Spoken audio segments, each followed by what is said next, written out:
Hello, I'm Adrian Finnegan. This is Counting the Cost on Al Jazeera, your weekly look at the world of business and economics.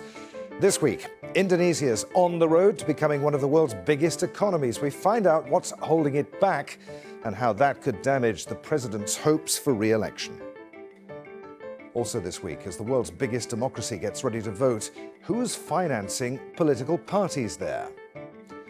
And Mexico's leftist president swept to power on a promise to help the country's poorest, but now he's axing social programs. We'll look at why. Indonesia's economy isn't growing as fast as the president promised when he was elected 5 years ago. Joko Widodo is spending huge sums to try to get re-elected for a second term. He's giving regional governments billions and giving handouts to the country's poorest. While Indonesia is well on its way to becoming a $2 trillion economy in the next 5 years, a population of more than 250 million people, strung across more than 17,000 islands, is being held back by, among other things, poor infrastructure. While economic growth on the main island of Java expanded at 5.7% last year, Bali dan Nusa Tenggara grew at just 2.7%. Unemployment in Jakarta is running at around 5.3%, but it's more than 8% in the neighbouring state of West Java. The World Bank estimates that Indonesia has an infrastructure gap of $1.5 trillion compared to other emerging markets. President Joko Widodo is halfway through a 10-year, $327 billion program to construct new airports, highways and ports. Well, congestion in the capital Jakarta costs the country billions in lost revenue. Al Jazeera's Florence Louis reports now on how the city's newly opened mass rapid transport system is proving to be highly popular. Jakarta's long-awaited mass rapid train system is finally here. And it's proving a hit. More than 10 million people work and live in the Indonesian capital, and the MRT goes a long way in easing the city's notorious traffic congestion. This is a massive improvement. Indonesia finally has an MRT, just like other countries that has been having it for years. It is awesome. I am very proud. I usually take an old bus to office, but now I'm provided with this very comfortable public transportation. I hope people who take cars to office will use this facility. There's only one line at the moment, running from South Jakarta to the city centre, covering a distance of 16 kilometres. The plan is to expand this to eventually cover 112 kilometres with more than 60 stations by 2025. Since coming to power in 2014, President Joko Widodo's administration has prioritised infrastructure development like this one as one of the ways to unlock the country's economic potential. Other projects include the construction of ports, roads, power plants and oil refineries. Since the country is moving from the commodity base to the manufacturing base, so producing more high value-add products, it needs a quite competitive logistic system. Exporting goods from Indonesia or just sending them around the country is expensive. Logistics costs make up around 24% of GDP, much higher than the regional average. But the infrastructure projects also come at a price. They're estimated to cost $400 billion over 5 years, adding to government debt levels. But the government says that the debt is manageable. By law, we are allowed to go to 60%, but we maintain to 29% of our GDP. Number two, all the loan that we get today are allocated to the productive projects, so they can pay from the project to the loan. So I don't see that much problem. But the economic growth that was supposed to happen on the back of infrastructure development hasn't yet materialized. GDP growth has hovered around 5% in the last 5 years.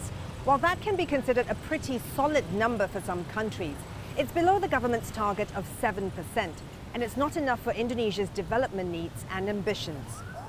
Economists generally agree Indonesia has to keep spending, and not just on building roads, railways and other facilities. But we also need the soft infrastructure.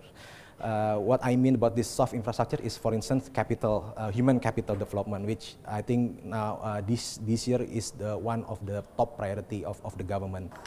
Education and healthcare, for instance, have been given bigger allocations in the state budget. Physical infrastructure, like Jakarta's newly opened MRT, is only part of what Indonesia needs to boost its economy. Joining us now from London, Gareth Leather. Gareth is Senior Emerging Markets Economist at Capital Economics. Good to have you with us, Gareth. Joko Widodo had forecast 7% growth at the time of his election. The economy's been delivering, around 5%. That's not too bad when you look around. But what's holding the economy back? I think there's a number of factors that certainly commodity prices haven't helped. They've been quite subdued for most of Jokowi's term. I think also more fundamentally it's just been a failure to revitalise the manufacturing sector, which when he set out 5 years ago was one of his key aims. Now there's a number of reasons why he's failed to do that. He has, admittedly, he's done some kind of useful tinkering around the edges, so he's made it more easy for foreign manufacturers to set up in Indonesia. He's pushed ahead with some improvements to the infrastructure, but the one thing that he's really failed to do is to press ahead and make any progress with labour market reform. So in Indonesia, it's incredibly expensive to hire and fire workers. And what that means is that people are reluctant to set up manufacturing facilities in Indonesia when they could do so much more cheaply in neighbouring, say, Vietnam, for example. And I think that's been the key reason why growth has failed to come really anywhere near the government's target. So what needs to be done? What does he need to do? I mean, people are arguing that the kind of infrastructure investment that we're seeing in Indonesia at the moment isn't creating the right kind of work. I think he's made some reasonable progress in infrastructure spending. So over the past 5 years, it's increased at an annual average of about 20%, which is pretty decent. And given the constraints with the fiscal position and so on, it's unlikely he could have done much more. But I think, as I mentioned, the key thing that he really needs to do is press ahead with these labour market reforms. And I think without that, then Indonesia is really going to struggle to attract the kind of manufacturing sector that it needs to really kind of raise growth above the 5% that we seem to be stuck at the moment. Now, this is something that we were talking about, Gareth, on last week's programme. China became Indonesia's second biggest source of foreign direct investment in 2017. Jakarta says it expects Chinese inflows will only continue to swell. Should Jakarta be concerned about failing to keep up with repayments to China? I think it's a very difficult position, and it's a problem facing not just Indonesia but other countries in Asia as well, is that China's clearly got a lot of money to spend as part of its Belt and Road Initiative. And given the infrastructure deficit that Indonesia has at the moment, there's a clear role for Chinese investment to pay. I think the concern that Indonesia has, but also places such as Pakistan and Malaysia, where there's been quite a big pushback on Chinese investment recently, is the terms that these investments come with, so that you hear stories about interest rates in double digits. You hear stories that China wants to control the asset even after it's been built. And I think that's the reason why Indonesia is going to tread very carefully with this over the next few years, and why you're already seeing some pushback at the election over the prospect of a big increase in Chinese investment. Gareth, like many developing nations, you look at the statistics and wonder what on earth the problem is. But, I mean, you have this massive, 60% informal economy. What needs to be done to make that more inclusive? I think the key point that I've mentioned is that if you look at the most successful Asian economies since the Second World War, countries such as Taiwan, Hong Kong, Korea, what they all had in common was a very competitive, export-orientated manufacturing sector. Now, this is something that Indonesia's really struggled to create and generate. And I think if it's going to meet its potential and raise growth to the 7% or so that Jokowi's been targeting, it really needs to do something about that. Now, he has made some useful progress on infrastructure, so there are improvements in place there. But I think until you see the big changes in the labour market, also land reform is another area that he hasn't really touched on. Until you see changes there, then I think Indonesia's really going to struggle. All right, so whoever wins the election, what should their main priorities be as they take office and looking ahead to the next 5 years? I think if you look at the economic proposals of both candidates, neither of them really have the economic policies If you look at Prabowo, first of all, he's got a very kind of populist, nationalist agenda. He wants to cut taxes, which may provide a short-term boost to the economy, but would also raise borrowing and probably borrowing costs as well. He's also been very circumspect about Chinese investment and also very nationalistic about kind of promoting a more self-sufficient economy. And I think investors are very wary of a Prabowo win, but he's still a long way behind in the opinion polls, so that doesn't look very likely. On Jokowi, I think you get more of the same, so you get kind of tinkering around the edges, you get some further improvements to the business environment, you probably get more spending on infrastructure. But he doesn't look as if he's going to be this kind of second-term transformative figure. He's not going to push ahead with these big changes to infrastructure. Big changes to the labour market that Indonesia needs. Now, a lot of the problem with Indonesia, or the problem with the policy mindset, is if you think back kind of 20 years or so, where Indonesia was hit very hard by the Asian financial crisis. And what that has bred is a deep distrust of foreign markets and also open markets. And so they're likely to be very cautious in their approach to policy making. Really good to talk to you, Gareth. Many thanks indeed for being with us. Okay, thank you. Now, around 1 in 5 of the Philippines' 106 million people lives in extreme poverty, getting by on less than $2 a day. Many, including children, work long hours as street vendors or labourers to make enough to feed themselves. Hunger occurs most in the agriculture and fishing sectors, where 70% of workers are poor. Al Jazeera's Jamila Alandogan meets some of those struggling to earn a living in the capital, Manila. When war broke out in Marawi in the southern Philippines almost 2 years ago, Nurkaya Dikmal and her children fled the violence. They made their way here to downtown Manila. Since then, her eldest son, Abdurrahman, has been providing for the family. But life in Manila is also violent. Often, like many others, they're harassed because they are homeless and are classified as illegal vendors. It is hard when I see them hungry and tired. What is even more difficult is when the children are sick. But what can I do? Experts say around half of Filipino children go to bed hungry, and the young are most at risk of malnourishment. More than 20% of them are underweight. The Philippines ranks 9th in the world among countries with the highest number of children with stunted growth. Hunger occurs the most in agriculture and fishing sectors, where more than 70% of workers are impoverished. Displacements brought about by natural disasters and continuing armed conflict contributes to communities' food insecurity. The autonomous region in Muslim Mindanao has one of the highest tendency for underweight children, and it may be attributed to the history of conflict in the region. Aid groups have been feeding children in many public schools for years, and the government has promised to expand that program nationwide and include kindergartens and elementary schools.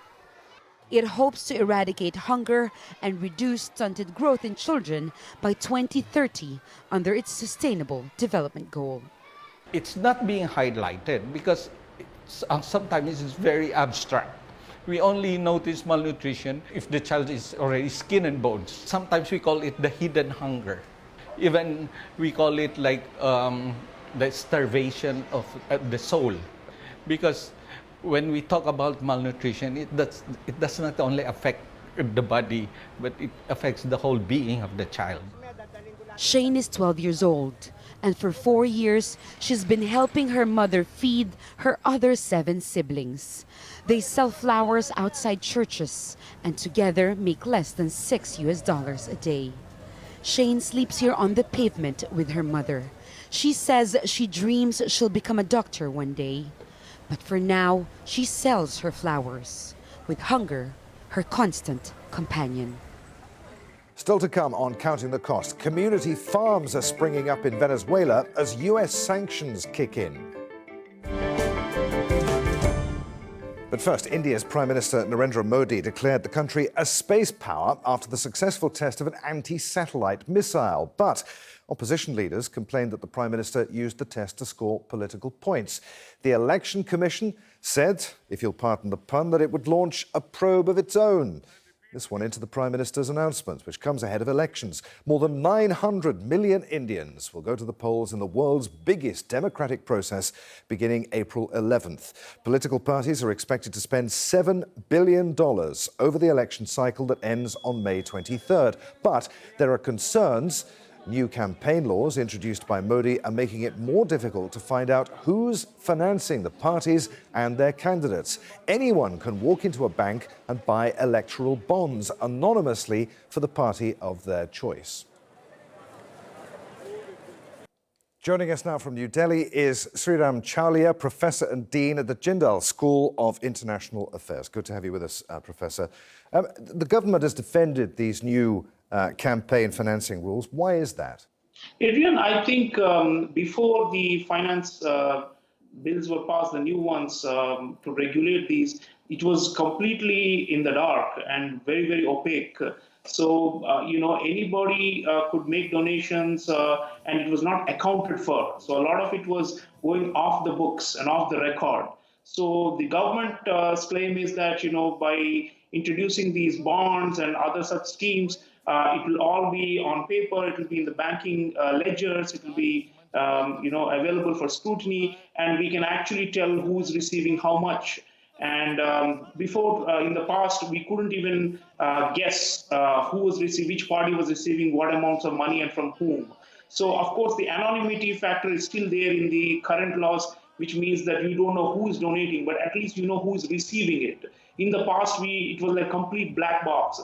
So to that extent, it was meant to be a reform. But indeed, from the record of the last year of its operation, it does seem like it has also worsened the situation by skewing it in favor of the ruling party and is working against the interests of the opposition. And therefore, there's a lot of concern about whether it will tilt the balance in favor of the BJP. What do donors expect for their money in India? Can elections in the country be bought? And are politicians perhaps more concerned about their sponsors than their constituents? Well, crony capitalism is a problem with most democracies. There are influential capitalists who have often tried to curry favor with governments and to get policies enacted in their favor. I'm not so sure if the current situation means that some big businesses will have an advantage over others, because one of the interesting aspects of this law is that even foreign companies, not just Indian capitalists, foreign ones with Indian branches can also donate to parties anonymously. So what this means is that in a way it's leveling the playing field. But what do they get? This is a kind of cash for pay to play kind of a game, where apparently favors are exchanged if the horse you are betting on wins. So to that extent, everything from land to taxation to concessions for investments and those kind of things possibly could be purchased through this fashion. Although India is a competitive democracy at the end of the day, and elections cannot be bought or fixed. That I think is outlandish, because even if, for example, Mr. Modi's party gets most of the funding, that doesn't guarantee him a victory. And Indian elections, we have seen parties that are relatively lesser funded have also won, because there are other issues, governance record and identity claims and campaigning, the style of campaigning, the personalities of the leaders, caste and religion and all kinds of things.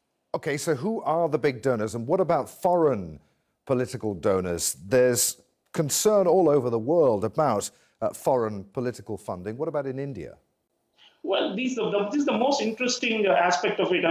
Always Indian business houses, the big family-owned business houses, like the Ambanis and the Tatas and the Birlas and so on, have been involved in campaign financing, and it's an open secret. But now it's opening the door to Indian subsidiaries of foreign companies. And that makes it interesting because, over the last 2 decades, India has opened up to FDI in a big way. And India is one of the most attractive destinations for foreign investment. So there is a flood of, international, multinational corporations that are looking for market access and the better terms for to get higher rates of return in India. And they would be very keen to probably make a mark in this election, unlike in the past when foreign donations were banned. So this time, unless this election law changes are overturned by the Supreme Court, it does look like foreign companies will be players. Professor, really good to talk to you on Counting the Cost. Many thanks indeed for being with us. Now, getting enough food just to survive continues to be a big problem in Venezuela. The oil-rich nation produces only 20% of its own food. And with the latest US oil sanctions now beginning to bite, some hope that community farms will get them through tougher times. Al Jazeera's Teresa Bo reports from Caracas. Difficulties are everywhere in Venezuela these days. The economic crisis has millions struggling. But people in El Algodonal say they're ready to fight back by producing their own food. They have turned this small farm in Caracas into an agroecological project where they can grow fruits, vegetables, and even fish. Orailene Macarri says the situation will likely deteriorate in the country when the new US sanctions take effect.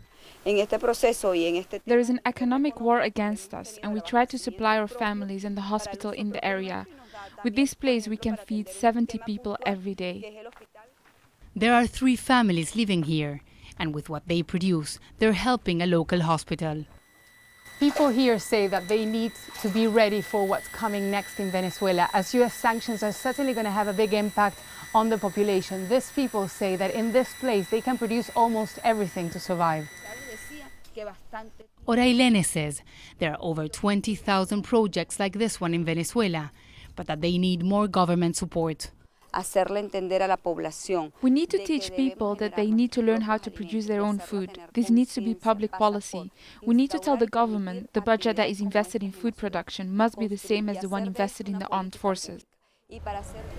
Venezuela imports most of the food it consumes. The US has imposed new sanctions that will make it tougher for the government to sell oil and get much-needed cash. Luis Vicente León says the real sanctions begin now. The sanctions we saw by the United States in the past were affecting individuals, but they were not against the state, against PDVSA. It was against people related to the government. The sanctions were light. What we are going to see now is an embargo, and this is going to be tough, demolishing. Adrián Díaz has been breeding rabbits in the farm. He says people see them as pets, but they could be a crucial source of protein. There also needs to be self-criticism. The government doesn't know how to plan, how to get organized, the enormous corruption, because the state continues to operate like oligarchs. What we want to eradicate is still there, and it's up to us social movements to make change. This production is our way to protest. Most analysts say the situation will deteriorate in the next few months. Becoming self-sufficient is the only way many Venezuelans will have to deal with their everyday life. Mexico's leftist president, Andrés Manuel López Obrador, swept to power, promising more help for the country's poorest. Now, though, soup kitchens that feed the hungry are shutting down as he takes the axe to government social programs. John Holman explains why from Mexico City. Mexican community kitchens, where some of the country's most vulnerable can get a cheap meal. For Guadalupe, they're a lifesaver in feeding her family of 6. I know, it's really helped with our finances, even with the gas for the stove. And now I go to work rather than just worrying about cooking. And until now, we've never gotten sick. But many of Mexico's almost 6,000 federal food kitchens have already shut as part of budget cuts to social services. It's not just the soup kitchens closing their doors. Funds have also been slashed for child daycare centres, and the government planned to shut down shelters for women fleeing domestic violence and give them money instead, until a backlash made it change its mind. And this has all come from a president who's long championed the poor and vulnerable. That's caused some surprise and indignation. He says the measures necessary to stamp out corruption. It's finished. Around 30 years of these programs, which were just used to win elections and get media attention. Programs which encouraged corruption, using the name of the humble, the poor, to do it. That's all finished. There's something in that. The government's social ministry was recently implicated in a monumental corruption scandal. But civil society groups say the wholesale scrapping of programs for the poor is not the answer. And some worry there are other motivations. Well, my concern is that it's really an attempt to concentrate power, to have all the social programs in their hands, to build a political platform. And in that sense, if you're really committed to transparency and avoid corruption, well, be transparent precisely in the senses of the beneficiary of the new programs that you are putting together. None of that so far is in place. The new programs he's talking about include expanded help for students, the old and those with disabilities. The president, it seems, does want social programs, just ones built to his own design. And that's our show for this week. If you'd like to comment on anything that you've seen, get in touch with us. You can tweet me. I'm at @afinnegan on Twitter. Use the hashtag AJCTC when you drew, or drop us a line. countingthecost@aljazeera.net is our email address. As always, there's plenty more for you online at aljazeera.com/CTC. That takes you straight to our page, and there you'll find individual reports, links, even entire episodes for you to catch up on. But that's it for this edition of Counting the Cost. I'm Adrian Finnegan from the whole team here in Doha. Thanks for being with us. The news on Al Jazeera is next.